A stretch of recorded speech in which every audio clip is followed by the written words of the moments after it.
Good evening all, and welcome to the fifth UGLE webinar. My name is Sean Butler, and I am the Communications Manager at UGLE and the Editorial Manager for FMT. And on that note, I hope that those of you that have received your magazine this week have enjoyed reading it so far. Thank you for attending what I'm sure is going to be an interesting and eye-opening talk on a very dark period of history for our fraternity, and without a doubt a topic that all Freemasons should hear about and learn about, as it's a massive part of our history as Freemasons. Before we get started, a few housekeeping rules from me just before I introduce our speaker for this evening. Please note that, as usual, this talk is being recorded and the recording will be made available for in the next edition of First Rising for you to enjoy, and the video will also be shared on our social media channels: Facebook, Twitter, Instagram and YouTube. Now, second point from me, our speaker has very kindly agreed to answer questions after the talk. So please do submit your questions using the text box underneath where I am, and I will put them to our speaker after his presentation. Now, on to the business of this evening, and it is an absolute pleasure to introduce Worshipful Brother Gary Smith. Gary is a current Provincial Deputy Grand Director of Ceremonies of the province of West Lancashire and a past chairman of the Perfect Points Chorley and Leyland Group Research Society. Gary was born and raised in Germany, as his father was a serving member of the Royal Artillery. He was educated in Collingwood Army Education School, and at the age of 12 went on a school day outing to Bergen-Belsen concentration camp, which had quite a profound effect on him. Since joining Freemasonry in 2007, Gary has presented several papers on Freemasonry to a varied audience and was delighted to present his paper on Freemasons in the First World War at an event to mark the celebrations of the 100-year anniversary of Armistice Day. He has also researched a member of his own lodge, Peace number 2269, Brother William Thomas Hems, who was killed in action during the First World War and received a military medal for bravery. He continues to research several subjects and hopes to finish some of them when his provincial duties, which take up much of his time, conclude. Gary lives with his wife Jenny and their two black Labradors, Pepper and Molly. Gary, on behalf of the United Grand Lodge of England, let me thank you for taking the time to present your talk to us this evening. We are all very excited to hear what you have to say on, as I say, a vitally important subject. So, Gary, over to you. Thank you for that introduction, Sean, and could I thank you on my behalf for the kind invitation to present this paper tonight. I'm very humbled and honoured to be given this opportunity. The talk should take around about an hour, maybe a little bit more with some ad-libbing, so please, brethren, sit back, make yourselves comfortable. The news that Britain was once more at war with Germany was broken by Prime Minister Neville Chamberlain at 11:15 a.m. on Sunday, the 3rd of September, 1939. The British Expeditionary Force, commanded by General Lord Gort, began arriving in France on the 9th of September, 1939.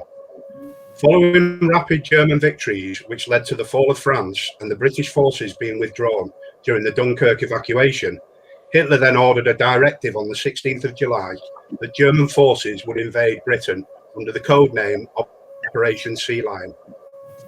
The plan for a successful invasion was detailed in the book Invasion 1940, otherwise known as the Black Book, which listed approximately 2,820 British residents identified in advance for immediate arrest and to seize property and documentation in respect of the major enemies of the Reich, Freemasons and Jews.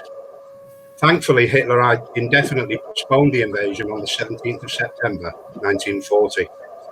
The Black Book was a more detailed version of the briefing handbook, which was produced by SS General Walter Schellenberg.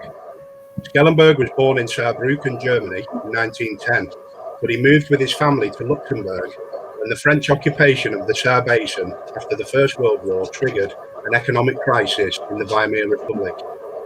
Schellenberg returned to Germany to attend university, first at the University of Marburg and then in 1929, the University of Bonn. He initially studied medicine but soon switched to law. After graduating, he joined the SS in May 1933.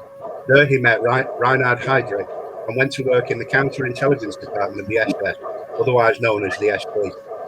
From 1939 to 1942, He was Heinrich Himmler's personal aide and a deputy chief in the Reich Main Security Office under Heydrich, who answered only to Himmler.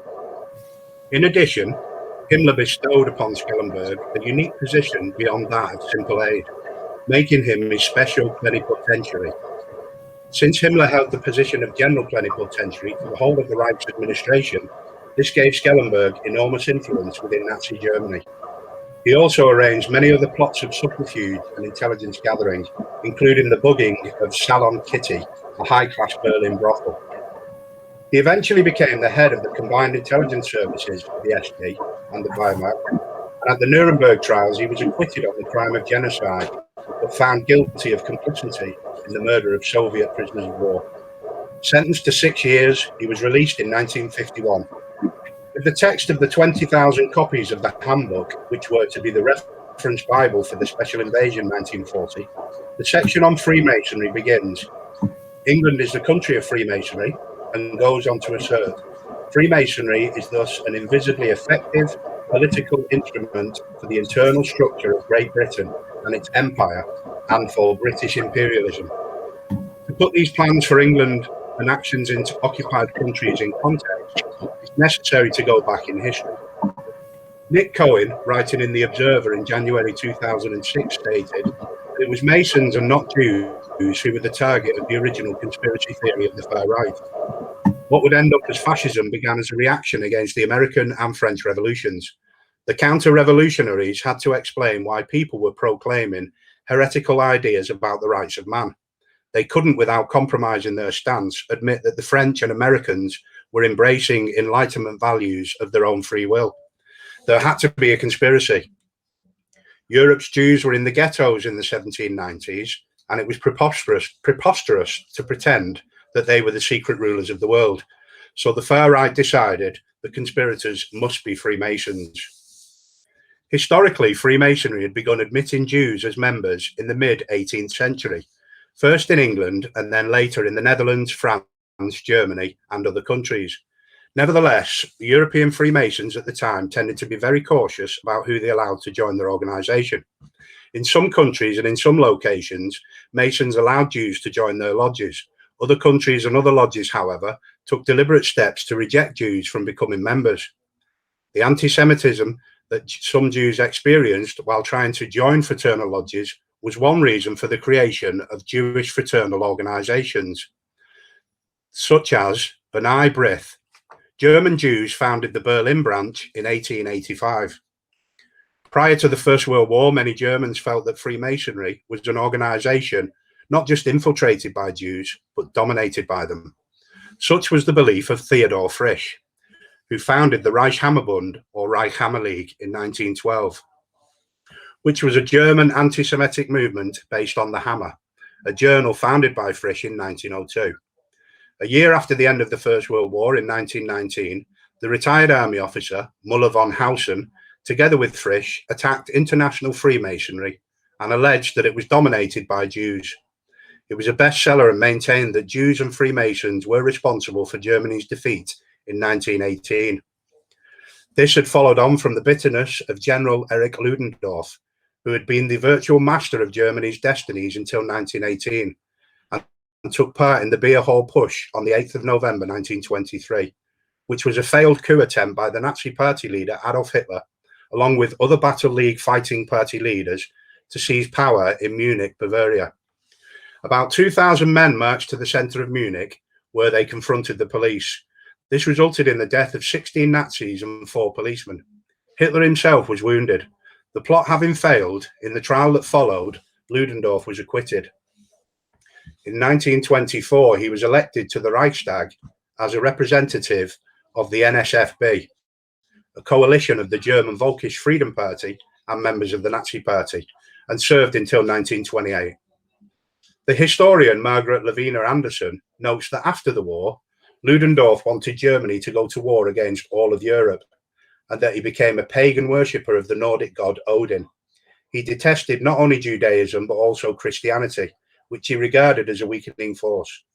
Right up to his death, Ludendorff devoted himself wholly to propaganda, intended to prove that the war, the ensuing German Revolution, and most of the world ills had been the doing of the Masons. 2 days after the failed plot, Adolf Hitler was arrested and charged with treason. From Hitler's perspective, there were three positive benefits from this attempt to seize power unlawfully. Firstly, the push brought Hitler to the attention of the German nation and generated front-page headlines in newspapers around the world. His arrest was followed by a 24-day trial, which was widely publicized and gave Hitler a platform to preach his nationalist sentiments to the nation. Hitler was found guilty of treason and sentenced to 5 years in Landsberg prison. Secondly, Hitler used his time in prison to produce Mein Kampf, which was dictated to his fellow prisoner Rudolf Hess. In chapter 11 of Mein Kampf, Hitler asserts that Jews used the principles of freedom expounded by Masonry to strengthen their political position. The third and final benefit to Hitler was the realization that revolution and anarchy was not the right path to power. This instead must be through legitimate means. Accordingly, the most significant outcome of the push was a decision by Hitler to change National Socialist German Workers' Party tactics, which would demand an increasing reliance on the development of Nazi propaganda. On the 20th of December 1924, having served only 9 months, Hitler was released.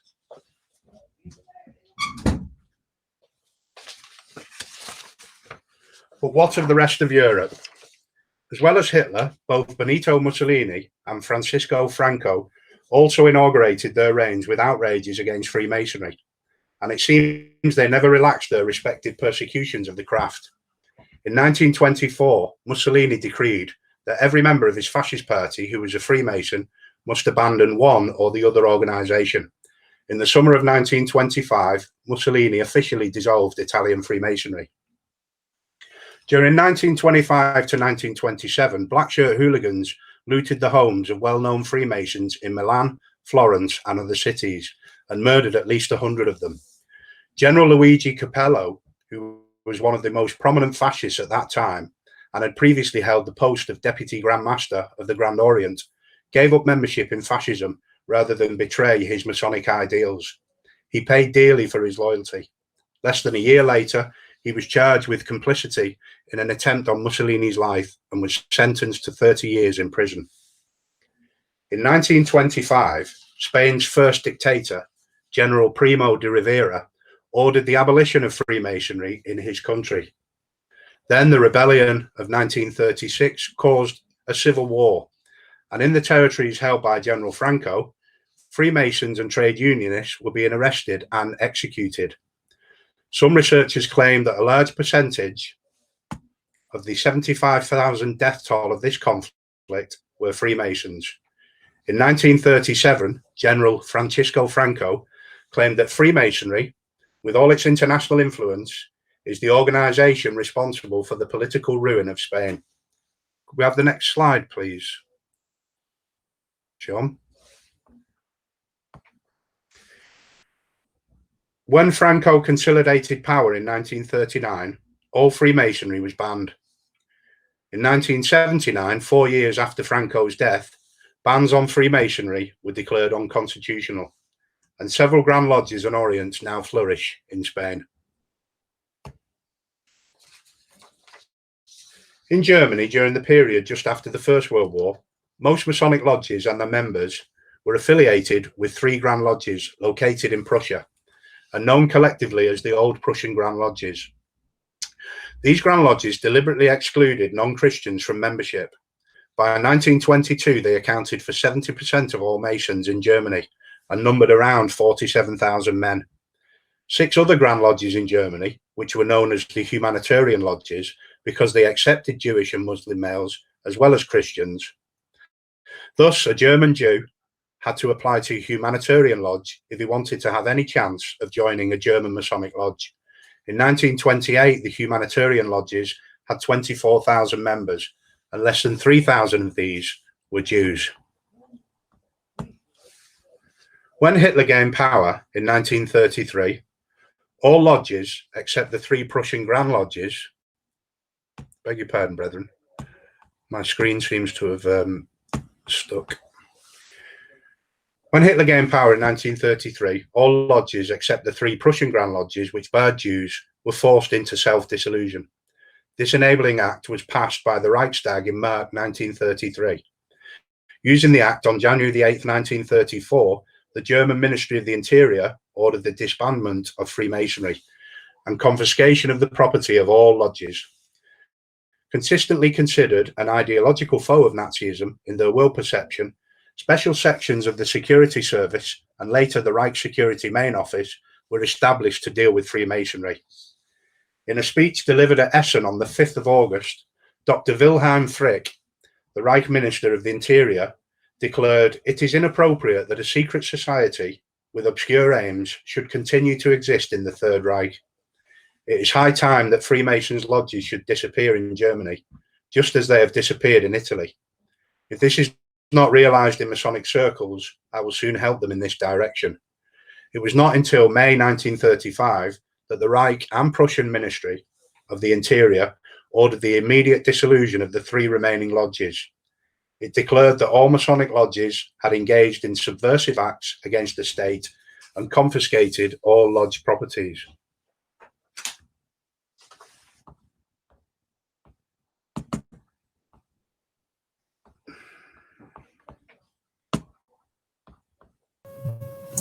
We're all good here, Gary, if you want to carry on.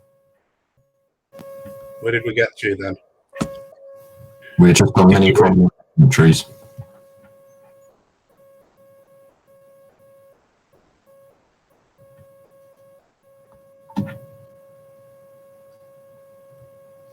Right, okay. So where did we get to then, Sean? Because my slides stopped moving and I don't know whether you lost my text or not, like my wording. No, we're on many prominent dignitaries and members of the order. Okay. So you didn't lose any of the wording then, no? Nope, all good. Okay, perfect. Many prominent dignitaries and members of the order who did not give up their membership were sent to concentration camps.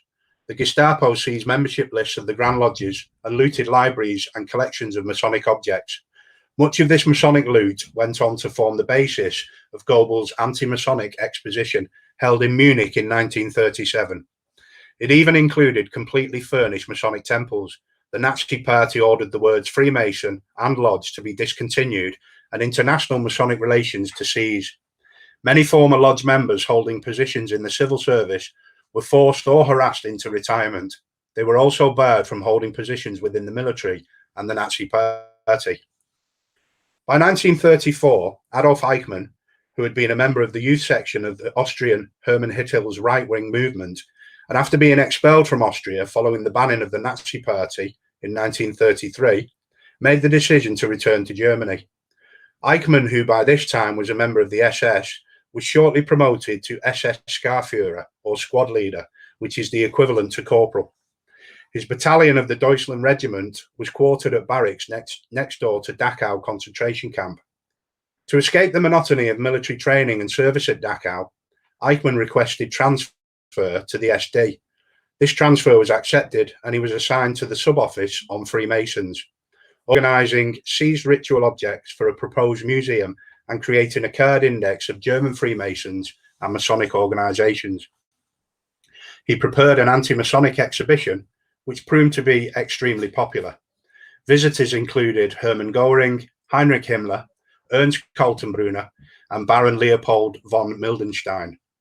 Mildenstein invited Eichmann to join his Jewish department of the SD at its Berlin headquarters, and Eichmann's transfer was granted in November 1934.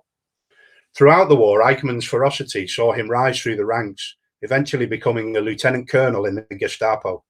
He was present at the Wannsee Conference and became one of the major organisers of the final solution. Following the war, he fled like so many of the Nazi war criminals to South America. In 1960, he was captured by the Mossad and brought to Israel to face trial for his war crimes.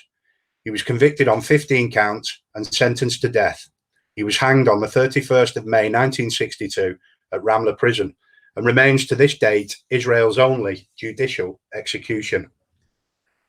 During the 1930s, as a result of observing the action of the Nazis, British Freemasonry ceased to be open. It had previously advertised its meetings and public parades in full regalia. And as we are all too aware, the veil drawn down at that time still remains to be fully lifted. Meanwhile, the Axis powers were making inroads into English society in the form of Oswald Mosley's British Union of Fascists and Spencer Lee's Imperial Fascist League. Both of these organizations produced anti-Masonic and anti-Jewish propaganda, as well as supplying intelligence to the Nazis in Germany. Could we have the next slide, please, Sean? Thank you. Mosley, who after his death of his first wife, Cynthia, in 1933, had secretly married his mistress, Diana Guinness, in Germany on the 6th of October, 1936, at the Berlin home of Germany's Minister of Public Enlightenment and Propaganda, Joseph Goebbels. Adolf Hitler was their guest of honor. Mosley spent large amounts of his private fortune on the British Union of Fascists and tried to establish it on a firm financial footing by various means, including an attempt to negotiate through Diana with Hitler for permission to broadcast commercial radio to Britain from Germany. Mosley died on the 3rd of December 1980 at Orsay outside Paris. His body was cremated in a ceremony held at La Pierre-Lachaise Cemetery, Orsay. Throughout the 1930s, Ulrich Fleischer, who was a leading publisher of anti-Semitic and news articles reporting on the perceived Judeo-Masonic conspiracy theory for world domination, further expanded his propaganda efforts by organizing the Pan-Aryan Anti-Jewish Union and a series of international anti-Semitic congresses to actively push for the suppression of Freemasonry and combat the alleged Jewish conspiracy for world domination. He went on to encourage the deportation of Jews from within Europe through mandatory resettlement in southern Africa, and was envisaged by the Nazi propaganda Madagascar Plan. This plan was to deport all of Europe's Jews to the island of Madagascar, which lies to the east of Africa. The military government of pre-World War II Japan also attacked Freemasonry, and these views were expressed by a Japanese representative who attended the Walddienst Congress hosted in 1938 by Fleischhauer. On behalf of Imperial Japan, he stated that Judeo-Masonry is forcing the Chinese to turn China into a spearhead for an attack on Japan, and thereby forcing Japan to defend herself against this threat. Japan is not at war with China, but with Freemasonry, represented by General Chiang Kai-shek, the chairman of the national government of the Republic of China, the successor of his master, the Freemason Sun Yat-sen. In all Japanese-controlled territories, Freemasons' lodges were closed, buildings destroyed, and if it was possible, the Freemasons were even more brutally treated than other prisoners of war. Deprivation, hunger, disease, torture, and executions were commonplace. Despite this, in 1942, 47 Masons met in the infamous Shanghai jail in Singapore with a multitude of assistant tilers to warn of any approaching Japanese soldiers. As Nazi Germany prepared for war in 1938, the regime relaxed pressure on the former members of the dissolved lodges. Hitler, realizing that the success of his political and military aims in some way rested on the shoulders of the most influential members of German society, who had been former members of Freemasonry, allowed members of the rank and file who renounced their former loyalties to once again find employment within the military and civil service. In April 1938, efforts were made in the public sector to decide on continued employment of former lodge members on a case-to-case basis. Many civil servants who had been forced to retire due to their Masonic connections were recalled into service. And after the war began, and the ban on former Masons serving in the Wehrmacht, even at the officer rank, was relaxed. The Nazi Party continued to ban former Masons from membership, though exceptions were made, and after 1938, in both the Nazi Party and even the SS.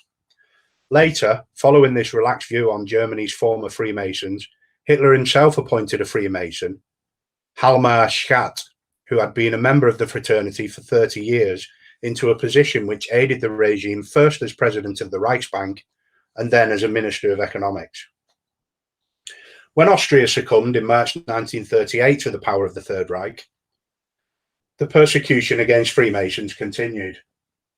The masters of the various Vienna lodges were immediately arrested and deported to some of the most notorious concentration camps, including Dachau. In Czechoslovakia, the same procedure was repeated when Nazi troops simply occupied Bohemia and Moravia, making them a protectorate of the Reich. When in September 1939 the Nazi forces overran most of Western and Central Poland, Soviet troops invaded from the east.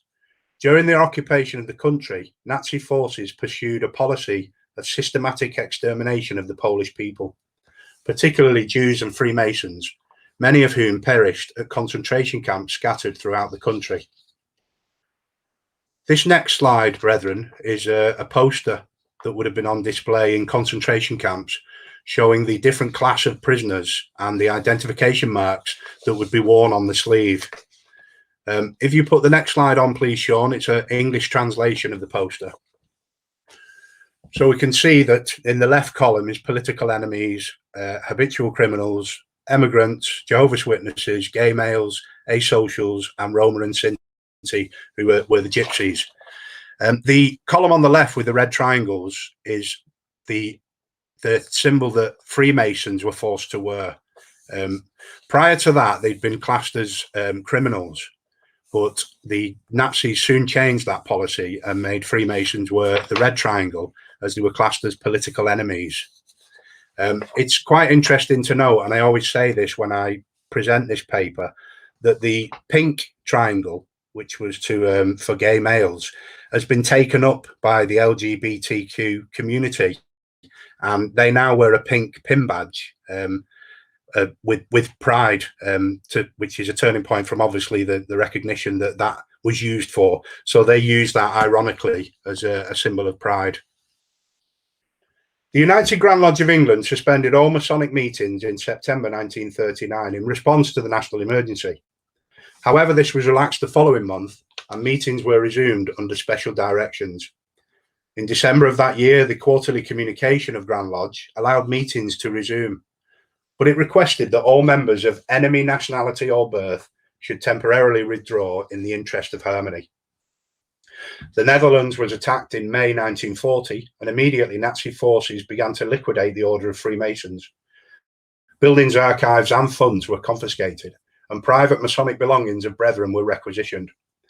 Temples were literally destroyed, with archives and libraries being sent to Germany. Buildings and furniture were sold by public auction.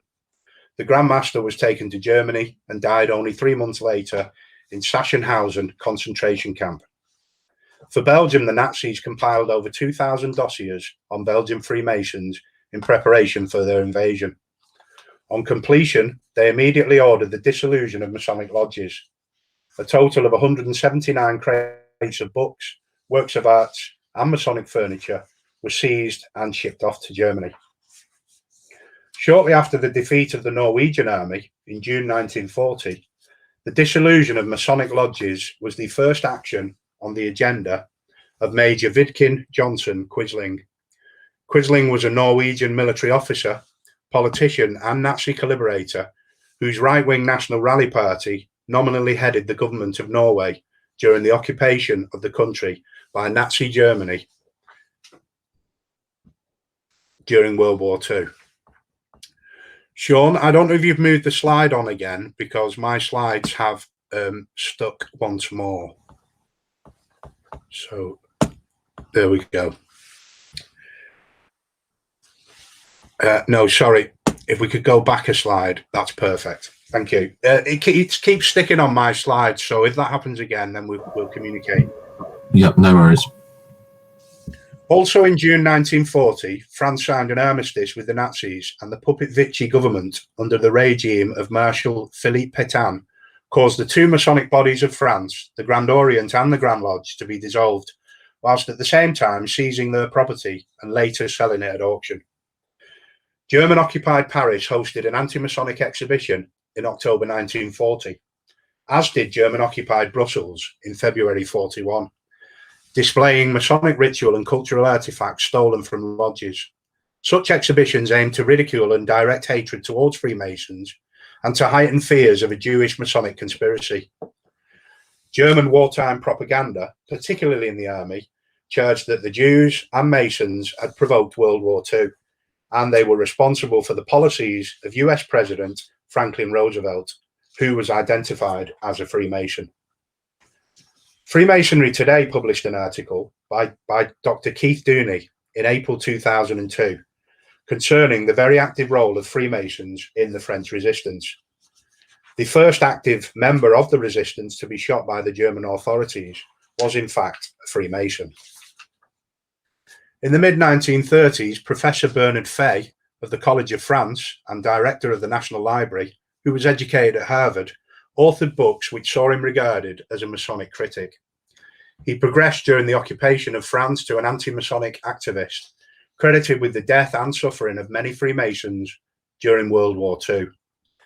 He was a very active collaborator, and after the war was tried and convicted by a court of justice in Paris. Despite a plea from the prosecution that he received the death penalty, the court was lenient and sentenced him to imprisonment at hard labour for life, the confiscation of his property and national degradation. When he was interrogated by the court, he told them, "I was glad to have in my hands the instrument capable of renovating the country. My mission was to organise a service for the detection of the Freemasons and Masonic archives. To be successful in that work, I was obligated to have relations with the Germans." In May 1947, the Philalethes magazine, the journal of the oldest independent Masonic research society in North America, reported that the bureau of which Fay was the head prepared a card index containing 60,000 names. The list of names of Masons was released to the official gazette of the Vichy government for publication, and many Catholic papers copied these lists in order to boycott and publicly shame the brethren so listed, hunted down and persecuted for the sole reason that they belonged to the Masonic fraternity. 989 Masons were sent to Germany, and 549 were executed by firing squads or perished in concentration camps. In Greece, where both its King George II and Prime Minister Ioannis Metaxas were Freemasons, 21 days after the invasion in 1941, the Nazis reached Athens, and one of their first actions was to go to the Masonic Hall, confiscate the records that were left there, and inflict serious damage to the property. They then arrested the Grand Master, who was taken to prison, where he was kept under very harsh conditions, which caused irrevocable damage to his health. Although he was released some 7 months later, he never recovered and died in 1947. The island of Jersey in the Channel Islands, after a night of heavy bombing on the 29th of June 1940, was invaded by Nazi forces. Despite promises from the German commanders that Freemasons and their property were not at risk, the Masonic temple was quickly ransacked and Masonic property either vandalized or shipped off to Germany for an anti-Masonic exhibition to be carried out in Berlin the following year. These actions did not go unnoticed. In February 1941, Sven G. London wrote an article in the American Mercury newspaper under the heading, "Nazis and Fascists are engaged in a ruthless campaign aiming at the annihilation of Freemasonry." The opening words were, "There is only one group of men who the Nazis and the Fascists hate more than the Jews. They are the Freemasons." On the 3rd of October 1942, the Allied forces launched a small-scale raid on Sark, comprising 12 officers and men. 5 Germans were captured and bound. They attempted to escape, but a German officer and a private were killed, and another soldier captured. On hearing of this raid, Hitler ordered that all captured commandos were to be shot. As another reprisal, Berlin ordered a further deportation of Channel Islanders, comprising specific categories of persons. On the 27th of December 1942, the German military commander of Western occupied Europe sent a telex to the High Command of the Wehrmacht. This document, headed secret, ordered that these deportees were to be drawn from specific categories of Channel Islanders, including Jews, high-ranking Freemasons, and various other categories. Significantly, as far as the deportation of the Jews was concerned, the telex went on to state that were the person to be deported was the head of the family, then the whole family was also to be deported. From these foregoing actual events, you can see that it is no surprise that many prominent Freemasons were included in Schellenbuck's handbook of the special list of 2,820 persons to be detained following a successful invasion of Britain. Also included was a directory of establishments and institutions, embassies, universities, newspaper offices, and Freemasons' lodges in which the Nazis were interested. It included all British lodges, including Grand and Provincial lodges. The pattern here following a successful invasion would have undoubtedly followed that of the rest of Europe. However, in the UK, there was potentially an even greater problem for Freemasons. In 1799, English Freemasonry almost ground to a halt. In the wake of the French Revolution, the Unlawful Societies Act 1799 banned any meetings of groups that required members to take an oath or obligation. The Grand Masters of the Premier Grand Lodge and the Ancient Grand Lodge, Prince Augustus Frederick, Duke of Sussex, and Edward, Duke of Kent, both sons of George III, called on the Prime Minister, William Pitt, who was not a Freemason, and explained to him how Freemasonry was a supporter of the law and lawfully constituted authority, and was much involved in charitable work. As a result, Freemasonry was specifically exempted from the terms of the Act, provided that each private lodge's secretary placed with the local clerk of peace a list of the members of his lodge once a year. This practice continued until 1967, when the obligation of the provision was rescinded by Parliament. As part of the propaganda campaign against Freemasonry, excuse me, the Nazis and other local right-wing organisations mounted anti-Masonic exhibitions throughout occupied Europe. The next several slides depict various propaganda images and video used by the Nazis, both in Germany and in Nazi-occupied countries, aimed at raising public support against Freemasonry and linking it with Judaism. This first slide is entitled Jewry, Freemasonry and Bolshevism, and features a poisonous snake with bared fangs. This served as a title slide for part 1 of the lecture series produced by the leader of the SS and the chief of the Race and Settlement Main Office in 1936. Slide 2 is an anti-Semitic and anti-Masonic display at the exhibition The Eternal Jew. This exhibition sought to establish a link between Judaism and Freemasonry at Munich, Germany, November the 10th, 1937. The next slide is simply entitled British Freemasonry, at an anti-Semitic and anti-Masonic exhibition in Berlin, and shows a Torah scroll and the picture of King Edward VII, Prince Albert, Duke of Clarence, and Prince Arthur, Duke of Connaught, wearing Masonic regalia on March the 7th, 1941. The next slide was a poster entitled The Relationship Between Jews and Freemasons. The text at the top reads, World Politics, World Revolution. The text at the bottom reads, Freemasonry as an international organization beholden to Jewry, with the political aim of establishing Jewish domination through worldwide revolution. The poster shows where revolutions took place in Europe, from the French Revolution to the German Revolution, and was poster number 64, published in Stuttgart, Germany, 1935. This next slide is an anti-Jewish poster issued in German-occupied Serbia in the fall of 1941 for the Grand Anti-Masonic Exhibition in Belgrade from October the 22nd, 1941 to January 1942. It has a caricature of an evil-looking Jewish elderly man with a long beard that turns into snakes and has symbols for capitalism, communism, and Freemasonry. The next slide depicts 4 stamps which were issued by Serbian collaborationist authorities and were on display at the Grand Anti-Masonic Exhibition in Serbia, depicting Judaism as being the source of all evil in the world and portraying a strong and victorious Serbia triumphing over the plot of world domination. An estimated 80,000 people, including collaborationist leader Milan Nedic and some of his ministers, visited the exhibition prior to its closure in 1942. If you look, brethren, the 4 stamps, I mean, the top left obviously is the Star of David, but the right one shows a snake being strangled with the Star of David on its skin, but it's also, its head is above the square and compasses. And the bottom left stamp, I can't find any Masonic reference on that bottom left stamp, but the bottom right stamp, obviously you have the 2 towers, the 2 columns with B and J, so obviously there's a Masonic reference to that one. The next slide is a white postcard which was available to purchase and was entitled Exhibition in Logan Museum.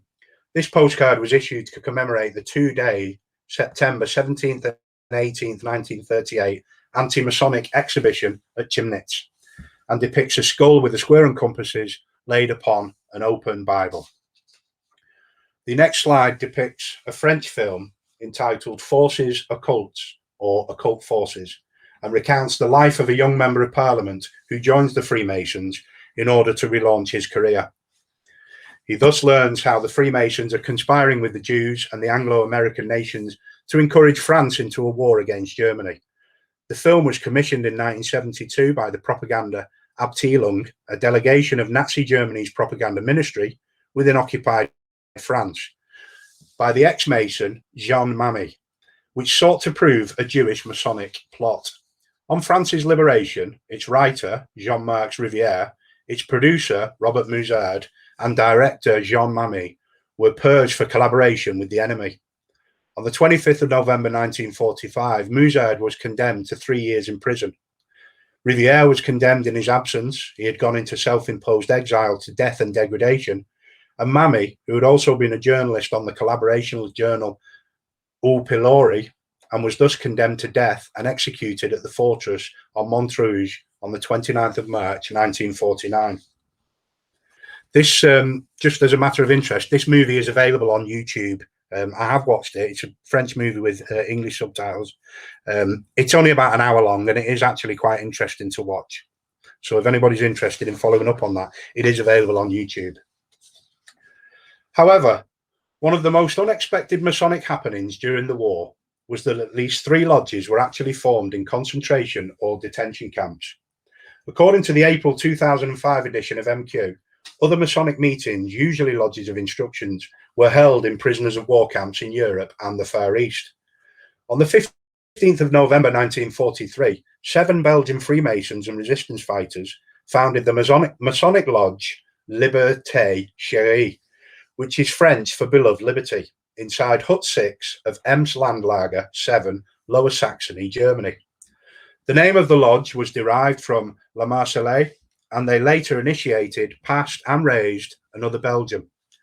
Only one founder, Luc Sommerhausen, and the initiate, Fernand Erau, survived detention, and the lodge stopped working at the beginning of 1944. Survivors, Erau and Sommerhausen, met again in the Sachsenhausen concentration camp and remained inseparable from then on. In the spring of 1945, they were involved in the death marches, and although Erau was just over 6 feet tall, on the 21st of May 1945, in the St. Pierre Hospital in Brussels, he weighed just over 5 stone. In August 1945, Sommerhausen sent a detailed report to the Grand Master of the Grand Orient of Belgium, in which he delineated the history of the lodge. He died in 1982 at the age of 79, and the last witness, Erau, died at the age of 83 in 1997. The Obstanie was the second Masonic lodge and was founded in the Oflag XD camp by members of the Grand Orient of Belgium. Jean Ray, the orator of the lodge, became in 1967 the second president of the Grand Orient of Belgium, which recognized the lodge on the 4th of July 1946. The third lodge was Le Frère Capif de l'Ache, and whose register is now located at the Grand Orient of France's museum. In 1938, Hitler's own publishing house issued a volume on Freemasonry, its worldviews, organization, and policies. The preface was written by Reinhard Heydrich, who at this time was the second in command of the Gestapo. Heydrich, who was a particular favorite of Hitler's closest circle and one of the main architects of the Holocaust, later chaired the January 1942 Wannsee Conference, which formalized plans for the final solution to the Jewish question, which ultimately prepared plans for the deportation and genocide of all Jews in German-occupied Europe. Prior to the conference, Jews were just to be deported from Germany to its satellite nations, but with direct orders from Hitler himself, Heydrich was given carte blanche over the deadly and horrific outcome of Europe's Jewish population. He subsequently became head of the Reich Security Main Office. The organization's stated duty was to fight all enemies of the Reich, inside and outside the borders of Germany, which included Jews, Bolsheviks, Gypsies, and Freemasons. Freemasonry became a particular obsession of Reinhard Heydrich, who counted the Masons, along with the Jews and the political clergy, as the most implacable enemies of the German race. Heydrich argued for the need to eliminate not only the visible manifestations of these enemies, but to root out from every German the indirect influence of the Jewish spirit, a Jewish, liberal and Masonic infectious residue that remained in the unconscious of many, above all in the academic and intellectual world. Heydrich was assassinated in 1942 by Czech army and exile soldiers flown in by the Special Operation Executive, whose job it was to wage a guerrilla warfare as well as assisting resistance groups and partaking in espionage.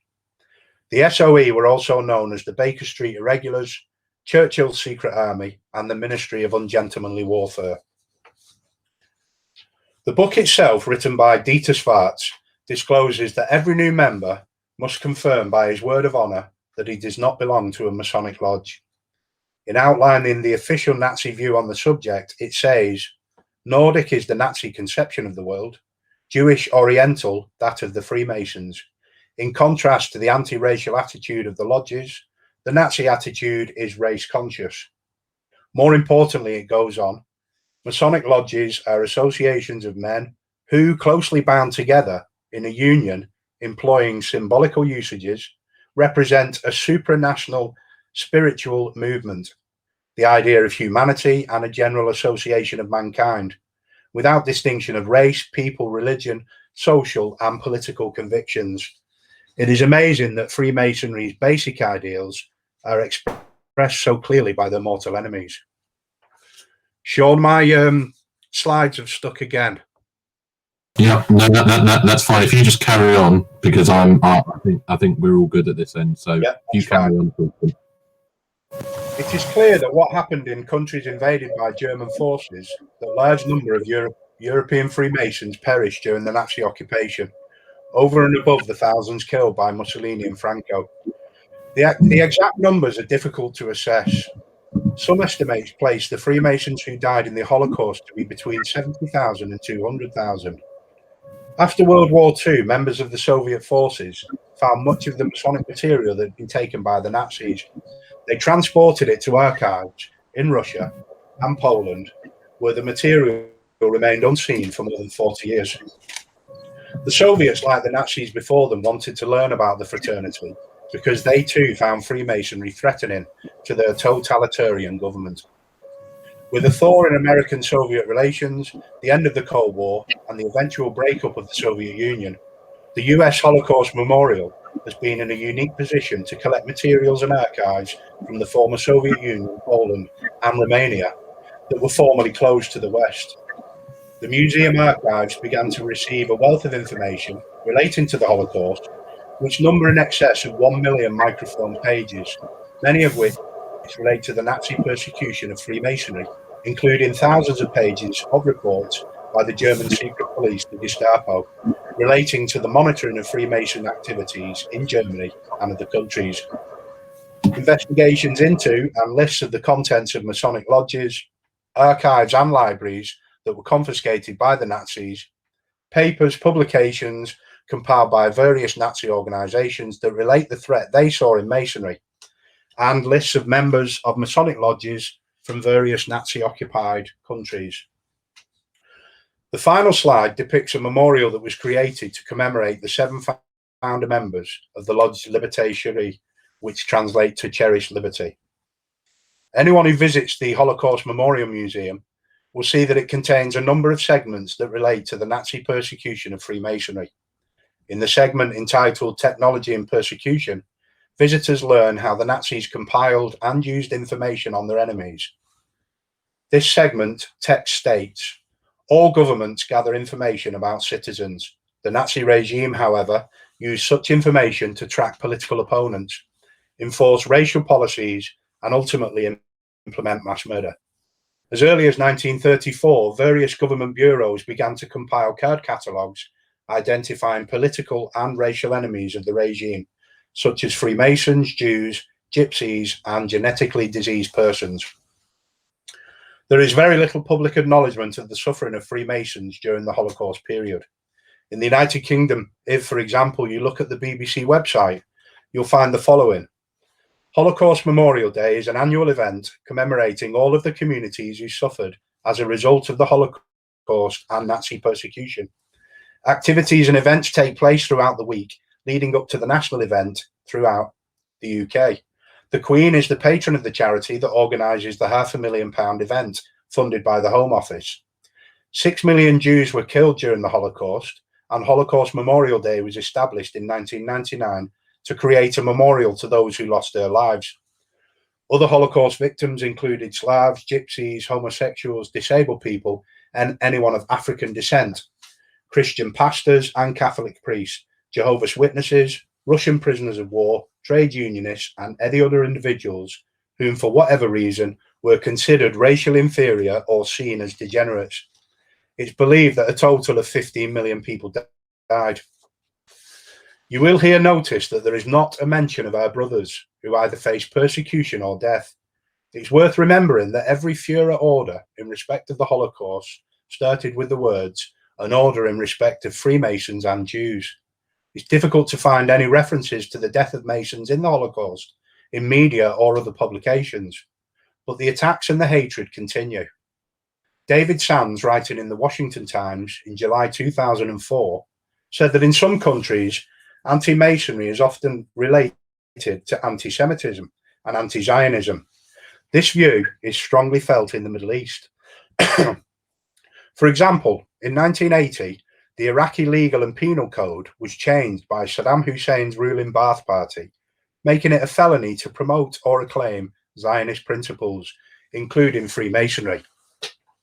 The Charter of Hamas, the Islamic party governing Gaza, in Article 22 says of the Jews, they were behind the French Revolution, the Communist Revolution, and most of the revolutions we've heard and hear about. With their money, they formed secret societies, such as Freemasons, Rotary clubs, the Lions, and others in different parts of the world for the purpose of sabotaging societies.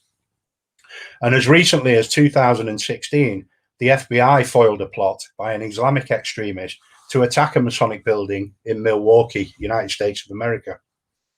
Closer to home, the threat of fascism is still a reality, with several European countries having extreme right-wing parties either gaining much more of the vote, as has been seen in France, Holland, Austria, Italy, Sweden, Spain, and Germany, and or being involved in government, which is the case in Hungary.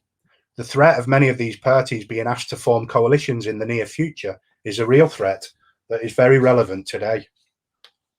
In conclusion, brethren, we must be thankful that Hitler postponed the invasion plans for 1940, partly due to the Battle of Britain still being fought and therefore Earth supremacy still in the balance, and a strong Royal Navy presence, aligned with the fact that as an island, we would have been much more difficult to successfully invade. Otherwise, we may well have succumbed to the same fate as many of those landlocked countries in Europe, of which the Nazi war machine unceremoniously and viciously swept through, and our own British Masonic predecessors could have faced the same persecution of their European brethren. And I have absolutely no doubt in my mind that had the Allies lost the Second World War, Freemasonry in Europe as we know it, and perhaps even the world, would have ceased to exist. Thank you for listening, brethren. I hope you enjoyed that talk. I know it's a very dark era in Freemasonry, but I have condensed the paper down to cover about an hour. As you can imagine, there's a lot more information out there, and this talk could go on for hours and hours, if not days. And I welcome any of your questions. Well, Gary, thank you very much. That was a fascinating insight into, as you say, a really dark period of our history.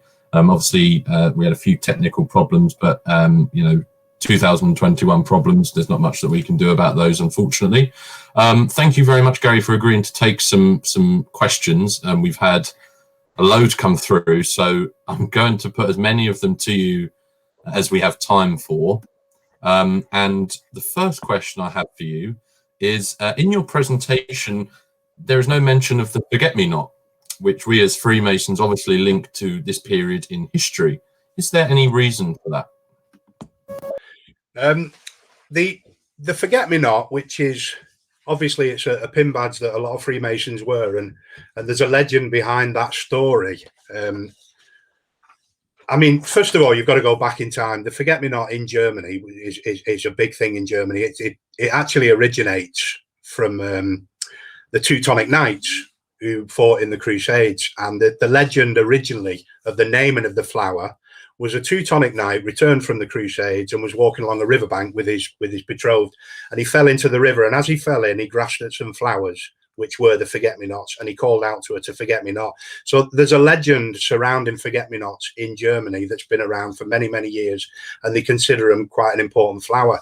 So in the 20s, 1926, I think, Grand Lodge in Germany used a forget-me-not pin badge as an alternative to a square and compasses, and that's a fact. But another fact is that in 1933, the Nazis also used a forget-me-not as a pin badge that was sold, which was supposedly to raise money, and I need to get this word right, for the Winter Hilfswerk charity, which in actual fact was it was raising funds for rearmament. Now, because of these two facts that were out there, it has been romanticized and legend that Freemasons during the Second World War wore this badge, this forget-me-not, as a sign of identification so that they would recognize one another, etc. Unfortunately, that's a case of, well, my research anyway has found that that's more a case of letting the truth get in the way of a good story, because it's not strictly true, it's not factually true. The thought that anybody could walk around with a badge, unless it was a Nazi swastika or any other type badge at that time, is really, it's a bit of a fallacy. I mean, I would go on to say that to wear the forget-me-not badge in remembrance of Freemasons during the war is a worthwhile thing, and we should carry on wearing that badge. But the legend behind it that a lot of us hear, and you know, there have been various things, in my opinion and my research, I've found that is a legend. It is purely a fallacy. But as I would go on to reiterate, if we're going to wear the forget-me-not badge to remember Masons who were killed during the Nazi oppression, continue to wear it. Absolutely, I've got one. But that's why it's not included in here, because I don't see the relevance of it within this paper. Brilliant. Thank you very much, Gary. That was a very good answer. So, second question, in view of your comments on the rise of extremist parties across Europe, do you see any immediate threat to Freemasonry right now?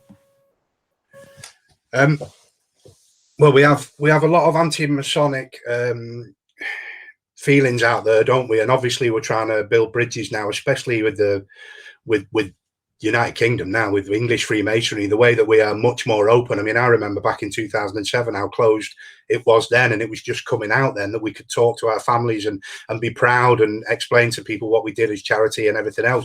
But there still remains an anti-Masonic feeling out there, and these, you know, conspiracy theorist people will continue. I mean, you have to think that actual physical attacks on Freemasons are quite rare, thankfully. But in the last 20 years, there have been attacks on Masonic halls in local areas. I mean, there was 2 attacks in Northern Ireland, one in Londonderry and Belfast, Arsonist Attacks. There was also one in Scotland, I think in 2006. As I said earlier, there was a foiled attempt on a Masonic hall in United States of America by Islamist extremists. There was a suicide bomb that took place in Turkey, in Istanbul, which killed 2 Freemasons and injured 6. So the attacks, thankfully, they're not an everyday occurrence, and they're not the norm, but they do happen. And unfortunately, as was stated during the talk, in the Middle East, the correlation between Freemasonry and Judaism, and because of the conflict that is happening I mean, I don't want to get into politics here, because, you know, we're not supposed to talk about politics and religion, and this answer kind of involves both. But the correlation between Judaism and Freemasonry makes us a natural enemy or target of some of the Arabian countries, unfortunately, and that's just the way it is. That's a fact. Closer to home, the rise of far right movements is it's a little bit worrying. I certainly don't think that there will be any immediate threat like there was during the Second World War, because, you know, fortunately, the world is more liberal thinking these days. But it is a worry the rise of some of these parties across Europe. And I mean, you only have to go onto the internet and do a little bit of research to realize just how close to home it is. I mean, in Germany, there's a relatively new party called Für Deutschland, for Germany, and I think they got about 17% of the vote. If you look at France, with the Front National, Marine Le Pen, 20-odd% of the vote. You know, it is happening that some of these right-wing parties are gaining more popularity across Europe. But as far as an immediate threat to us, no, I don't think there is an immediate threat to us. But these things need to be talked about and, you know, and taken on board. Thank you, Gary. Questions coming up now. Very interesting talk. Was there any recorded action taken by Oswald Mosley's brown shirts against Masonic premises prior to our entering the war? Was there any recorded action taken by Oswald Mosley brown shirts against Masonic premises? Yeah, there was certainly some rioting going on with some of the brown shirts and the thugs that were associated with Mosley. I couldn't tell you exactly which halls and whatnot, but yeah, there was definitely some thuggery going on, and a couple of Masonic halls were attacked. Brilliant, thank you. Gary, what evidence was used to justify the idea that Freemasons had been to blame for the First World War and Germany's defeat in the First World War? That's an interesting question. Could you put that on there so that I can read that and absorb it? Yeah, 1 second. I've got to go through all the questions now. It was more to do with the fact that after the First World War, when Germany was in financial ruin, really, because we, as the winners of the war, we dictated really how they could continue and to live. Freemasonry accepting Jews at that time, I think there was this acceptance that Freemasonry was a Jewish-led organization. So the enemies of Jews and therefore Freemasons used that as a strong argument, and that helped grow the hatred towards the Jews and Freemasons. Does that answer that question? Yes, no, brilliant. Thank you, Gary. You mentioned the lack of recognition of the plight of Freemasons under the Nazis, and you cite the example of the BBC website as a prime example. Is now the time for another campaign along the lines of enough is enough to set the record straight?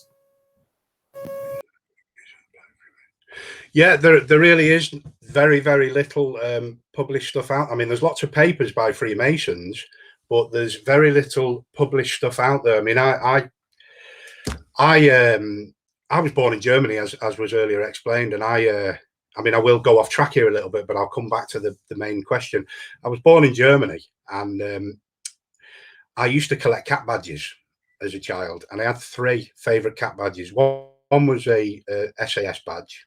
One was a Screaming Eagle US Airborne badge, and one was a Square and Crossbones, which I didn't know what it was at the time, but it was the SS badge that was worn. Now, sorry, my wife's just bringing me a cup of tea, guys. So after the visit to Belgium, when I realised what that cap badge was, I visited a lake that we used to go to as children, and I threw it into the lake, because I didn't want anything to do with it. Even though it was a favourite one of mine, I discovered what it was and I was disgusted and threw it into the lake. Well, that kind of sparked my interest in what was going on during the war, etc., with regards to the Jews. Now, go forward 35 years and I joined Freemasonry, and then throughout the interim years, I've always been interested in the Second World War and history, etc. And I've watched loads of stuff, but you'd never ever got a mention of Freemasonry. And until I was a Freemason, I never really correlated that there was no mention of Freemasonry. But once I joined Freemasonry and continued to watch those programs on the History Channel, Discovery, etc., there's never any mention. So I can't understand, in all honesty, why there isn't a mention of it. We understand, and we all know what happened to the Jews during the Second World War, and we know how terrible that was. But there should be, in my opinion, there should be more publicity about the treatment of Freemasonries. So in answering a long about way to that question, I mean, enough is enough. Why don't we publicize it a little bit more? Why isn't it out there more? I mean, hopefully papers like this, and there are several of them on the internet, etc.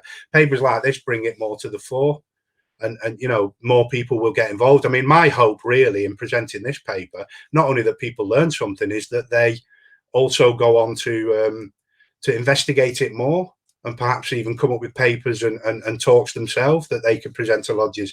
That would be my main aim of this presentation. If somebody takes it on board to go and do their own research, you know, that would be great. Perfect. And actually that links very well to the next question, Gary, which is, has your paper been published? Its content should be better known, certainly within the craft, which is exactly why we invited you along to give your talk this evening. No, it's not been published. It's just I got involved in research in Freemasonry when I became the vice chairman of the Perfect Points, which is a research society based in Chorley, within the West Lancashire group, West Lancashire province. So I became the vice chairman of that, and shortly I became the chairman. And as the chairman, I thought I better do a little bit of research. I was already aware of papers out there, and I'd read a paper by brother Colin Sullivan on this subject, and I got hold of that paper, and I thought, right, well, this is very interesting. So I thought, as a chairman, I better read and develop something myself. So that's what I did. But no, as regards to it being published, no, it's definitely not been published. I wish. Well, there's a hint there for you, Gary. A question here from Brother Norton Portcullis from Lodge 203 in Somerset. Were any of the Jersey Freemasons sent to concentration camps? And he said it was an absolutely fantastic talk. I can't answer that with any degree of clarity, in all honesty.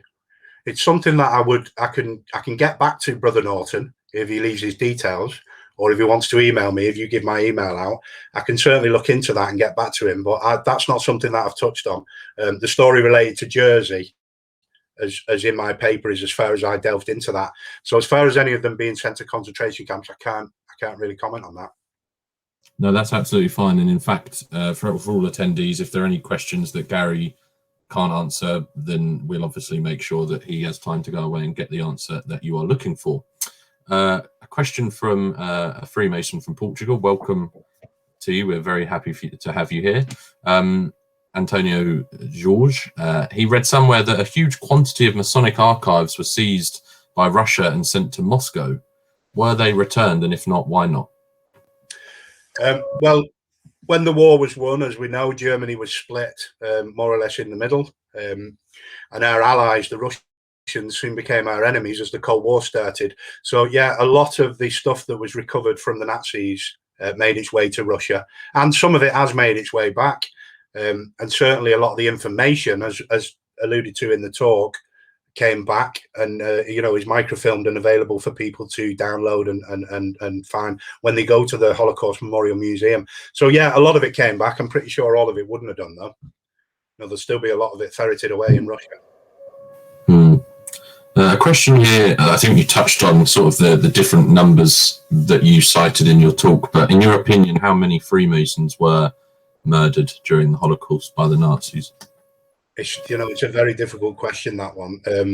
There's a lot of papers out there, and I've studied a lot of papers, and some of them put the number closer to 200,000. But you have to remember that the official Holocaust Memorial Museum put the numbers of Jews killed at 6 million, but some of those numbers are as high as 12 million you've heard over the years. So it really is something that you will never know the true figures. I don't think it's as high as 200,000. A lot of the papers say between 70 and 200,000. My research says probably closer to the 70,000. I mean, there's one statement that's out there that says that Adolf Eichmann ordered the massacre of 65,000 Jews, 65,000 Freemasons in Germany. Well, we know that that's unlikely to be true, because out of the 70,000 Freemasons in Germany, over 40,000 of them were part of the Grand Lodges that didn't accept Jews. And, you know, they would have had no reason to kill them. They'd already told them that Freemasonry didn't exist anymore, and they'd already thrown them out of the civil service jobs. But as Hitler was going into the war, and as I've said in the presentation, they realized that they needed some of these guys. I mean, at the end of the day, Freemasonry was made up of some of the most intellectual and intelligent people in Europe and across the world, and still is. So Hitler realized, you know, I need some of these people in order to make this a reality. So if Eichmann was to kill 65,000 of the 70,000, well, it wouldn't have left, you know, it doesn't make sense. That statement doesn't make sense. And I've further researched that, and I find that to be almost unbelievable. So in my estimations and my research, it's probably closer to between 70,000 and 100,000 across Europe. But even still, it's a lot of Freemasons who would have lost their life. Wow. Yeah. Question from Worshipful Brother Michael Linton from Duke of Connaught Lodge, number 1558. First of all, he says a really informative and well-constructed lecture. Did the SD try to infiltrate Freemasonry in Germany in the 1930s? I've no doubt that possibly did happen, but there was also members of the Freemasons who were certainly proactive in the 30s towards the way that the Nazis were going to take over. So they had. It's a difficult one, and I don't like getting into the politics of it. And it is quite awkward to talk about German Freemasonry at that time. But when you consider that the Grand Lodges in Germany, certainly the three Prussian Grand Lodges, didn't allow Jews to become members, it was a different time for Freemasonry in Europe then. It wasn't as welcoming as it is now. So it is a difficult subject, and I don't like getting drawn into the political and religious side of it. But the facts are there, and they're quite uncomfortable to listen to sometimes. There was a lot of pro and anti-Semitic members of Freemasonry in Germany at that time, and that's as far as I want to go on that one. Thank you. Question from Gary Hacken, who says, "Hi Gary, I sadly missed you when you presented it at the Perfect Points Research Group, your presentation. And if you don't mind him asking, what is it that interested you and got you involved in the subject of Freemasonry and the Holocaust?" Again, as I said earlier, it was to do with having an interest anyway, from a military background, being born in Germany, etc. When I grew up as a child in Germany, we only knew German families when we used to go singing carol songs and things like that.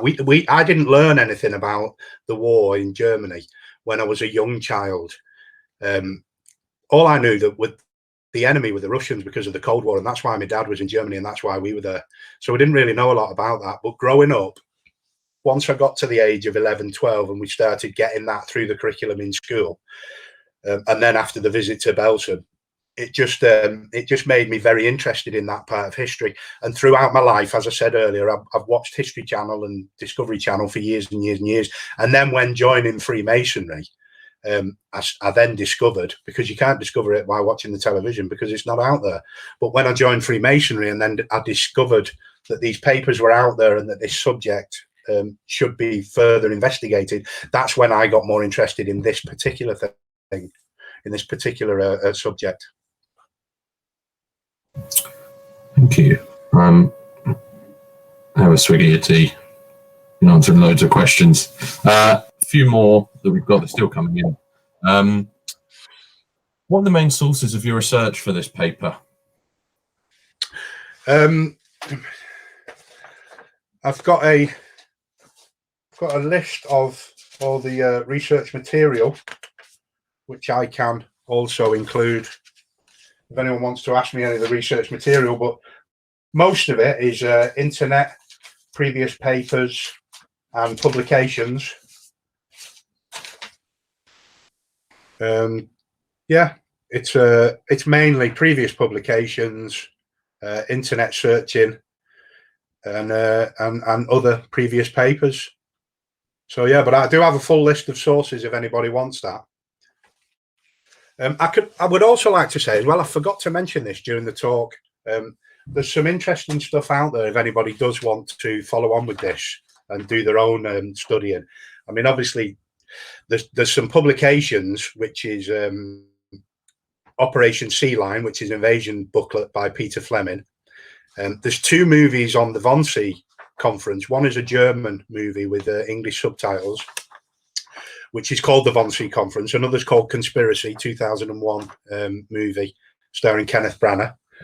And they're both available out there. That's a really, really good movie to watch. I'd say anyone interested in not necessarily Freemasonry in the Holocaust, but the Holocaust and the final solution, it's really worth a watch. It's quite uncomfortable, but it's very, very good.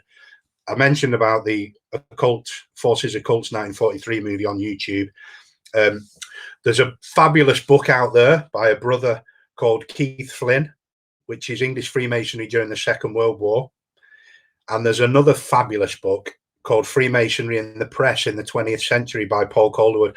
And that delves into why Freemasonry received great press at the beginning of the 20th century and terrible press at the back side of the 20th century. And there's a chapter in there on politics, which does cover a lot of some of the stuff that's in the talk. So again, if anybody's interested in any of my sources or any further reading, then please contact, if we can put my email or the contact UGLE through whatever means, I will do my best to answer every email that I'm sent, but just don't send them all at once. No, yeah, I was just to say, obviously, when we share the link in the next edition of the First Rising, Gary, obviously we can perhaps use that as an opportunity to share the sources and whatnot for your talk, so that, as you say, people can go away and do their own research. Is there any evidence, Gary, that membership of UK lodges were affected by concern as to consequences of a successful German invasion?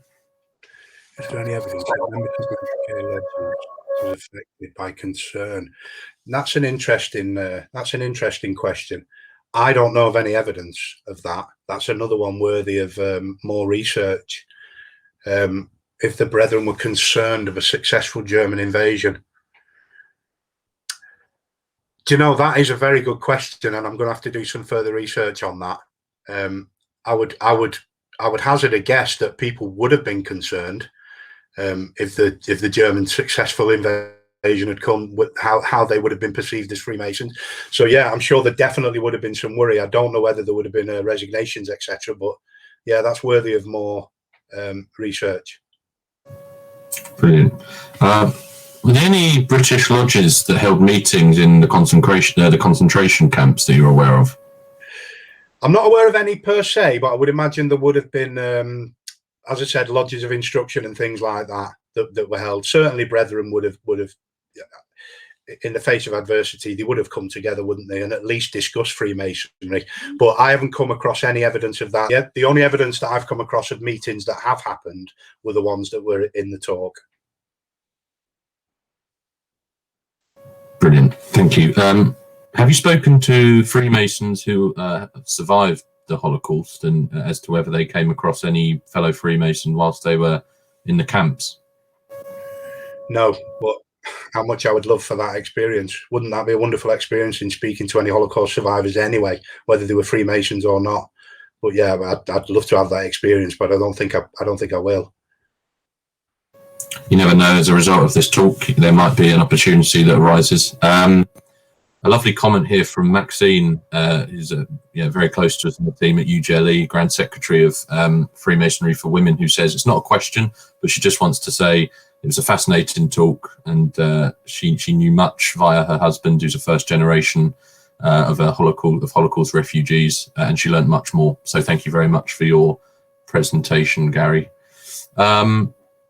We are just coming up to 9 o'clock, so I think if you're happy to do so, Gary, we'll take three more questions, because I don't think if we could stay here probably for the next 3 hours and not answer them all. So a question here: how much of a role do you think the Great Depression had in pushing this persecution forward against Freemasonry? Clearly, that event severely changed the way the German nation thought, as it led to Hitler and the Nazis gaining power. I've just prioritised the question for you, Gary, if you need to have another look. Where is that one?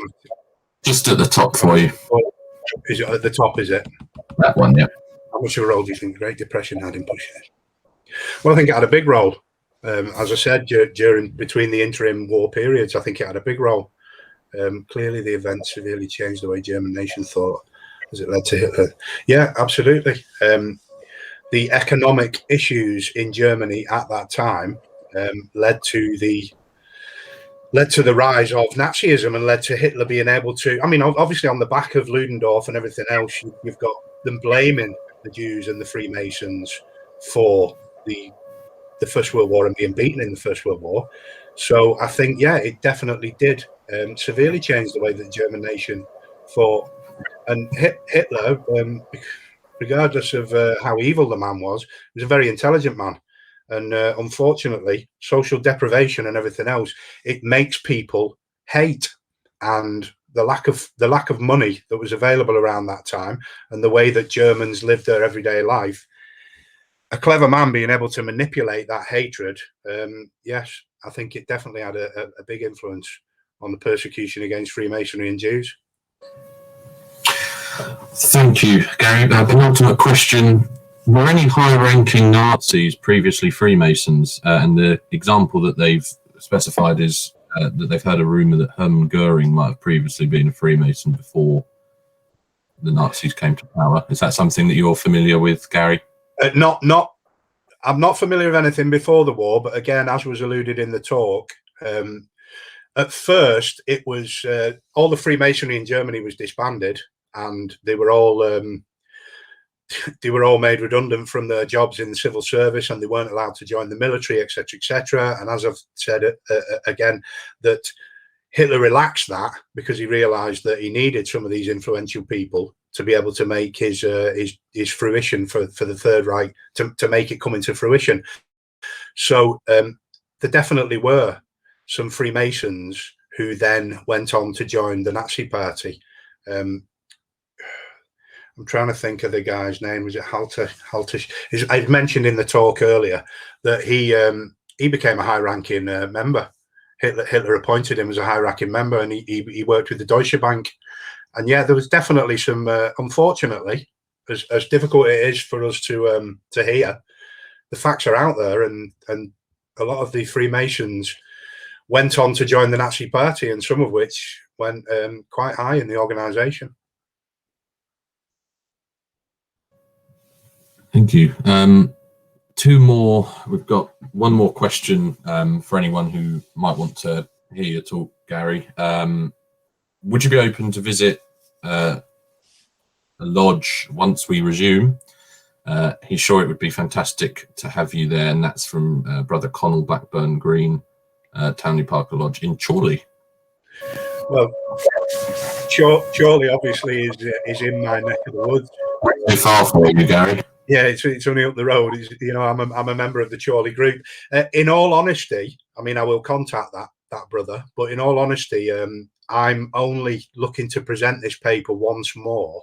I've presented it quite a few times now, and I'm only looking to present it once more, and that's next week to a Scottish lodge, a Scottish military lodge, because they asked me to prior to you asking me. So I think I had this conversation with you, Sean, that it gets in the way. The research thing gets in the way of not only your life, but also Freemasonry. And yes, we know that during the pandemic, Freemasonry hasn't continued. But as we look forward to coming out of the pandemic, and I look forward to the resumption in Masonic duty, I need to start looking at that now. So my research will go on a back burner. As far as presenting to that lodge, I mean, I'd certainly consider it because it's local to me, but it's whether I'd have any free time, because as we go forward as a deputy DC, then you're obviously very busy, and if I have a free night within the next upcoming season that corresponds with the night that lodge meets, I would consider it, but it's not something that I want to do at this moment, really, moving forward. So thanks for the invitation and thanks for the inquiry. It's not a no. I will consider it, but at this moment, it's possibly unlikely. Thank you, Gary. I think it's just important to clarify, because there's been a few other people who've been inviting you, so it's probably useful just to clarify for all those people. If I may, Sean, I'm quite happy, more than happy, for the presentation to be shared with people and for them to go on and present it, absolutely no problem whatsoever. And if anybody makes any inquiries along that route, I will share the presentation and the PowerPoint slideshow that goes with it, and I'm more than happy for anybody to present that anywhere they want to. Brilliant. Obviously, brethren, we will obviously include all of that information in the next edition of First Rising. So keep an eye out for that in 3 weeks' time. I thought this was a particularly pertinent one to end on, Gary, and you might not be able to answer it, but that's fine, because I think the general answer would be to contact the German Masonic authorities. But I'd like to read this one out to everybody. My maternal grandfather and his brother, my uncle, both Jewish, were Freemasons living in Berlin. Unfortunately, my grandfather and all of his family perished in Auschwitz. However, my uncle left Berlin and travelled to Scotland, where he joined the Galashiels Lodge, who the individual who submitted the question traced through the Grand Lodge of Scotland. And his question is, how can he search for his paternal grandfather's lodge membership of a lodge in Berlin? And incidentally, his great uncle's brother, Siegfried, oh no, pronunciation, Kafelkunstein, fought in World War I, and he was awarded the Iron Cross. So, Gary, I'm sure you agree that would probably be one that needs to be sent to German Masonic authorities, and they might be able to help. Yeah, they may well be able to help that, brother. And what a fascinating history his family have had there. Yeah, I would suggest, same as you have, Sean, to contact German Grand Lodge. Yeah, and just to say, if you're not sure on how to contact them, if you head over to the UGLE website, you can find contact details for all foreign Grand Lodges. You can find email addresses and websites and whatnot. So please head over to the UGLE website and check that out if you'd like to get in touch with them. So we are now coming up to 9 o'clock. Gary, thank you so much once again for taking the time to come on and give this presentation. I think this is something that, as a fraternity, as Freemasons, even as a wider public, that people don't hear a lot about, you know, our Freemasonry's connection to the Holocaust and the amount of our members who were killed by the Nazis. And I think it's definitely something that all Freemasons should hear, because as we were speaking about before, Gary, it almost, for those of us who, you know, don't have, a connection to the Holocaust through family background or whatever, it adds an element of personalization to it, and it really brings it to your front door, it hits home the scale of this thing and the real horror and terror that was experienced at the time by so many people who, for no fault of their own, were targeted or persecuted for things that they couldn't even control. Gary, thank you so much for taking the time to come and present for us. It's been an absolute pleasure to hear your presentation, and thank you again for kindly offering to share the presentation with attendees if they wish to present it to their own lodges. As we also discussed before, we're going to look into the possibility of getting the paper onto Solomon, which obviously is UGLE's learning and development platform. So that might be a route that we can go down for sharing the talk. For all attendees, as usual, thank you so much again for giving up your evenings to come along and listen to the talk. We hope you enjoyed it. As I said, look out for the next edition of First Rising, where we'll be sharing the link to the presentation so you can view it again, or you can share it with people in your lodge or friends or family who might be interested in the talk. And yeah, we hope you enjoyed it. We hope that you've learned a lot. Please do go away and do your own research. It's a fascinating topic. And we look forward to seeing you again for the next presentation soon. And we'll be revealing details of that in the next First Rising. So everybody, please stay safe. And we will see you soon. Thank you very much, everybody. Bye-bye. Thank you, Sean.